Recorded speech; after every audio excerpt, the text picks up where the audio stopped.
मित्रांनो, हिंदुहृदय सम्राट शिवसेना प्रमुख बाळासाहेब ठाकरे यांचं कालपासून जन्मशताब्दी वर्ष सुरू झालं.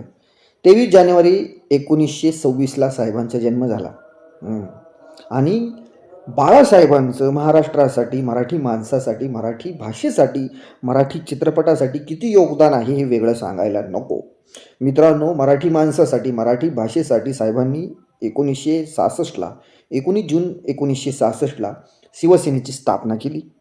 शिवसेना सुरुवातीला मुंबई ठाण्यापुरती मर्यादित असलेली ही संघटना मराठीचा झेंडा घेऊन राज्यभर पसरली हे तुम्हाला सगळ्यांना माहिती आहे. पण बाळासाहेबांचं एक विशिष्ट होतं. साहेबांनी त्यांच्या संपूर्ण राजकीय कारकिर्दीमध्ये कधीही जातीचं राजकारण केलं नाही. अनेक लोकांना साहेबांनी संध्या दिल्या, मोठं केलं. म्हणजे साहेबांनी रस्त्यावरती सर्वसामान्य कार्यकर्त्याला थेट त्यांनी दिल्लीच्या तख्तापर्यंत नेऊन पोहोचवलं. आमदार केले, खासदार केले, मुख्यमंत्री केले, इव्हन लोकसभेचा अध्यक्षसुद्धा साहेबांनी त्यांच्या कार्यकर्त्यांना केलं. आणि बाळासाहेबांसारखं विजन असणारा, बाळासाहेबांसारखं दृष्टी असणारा नेता या महाराष्ट्राच्या राजकारणामध्ये अजून तरी जन्माला आलेला नाही आहे.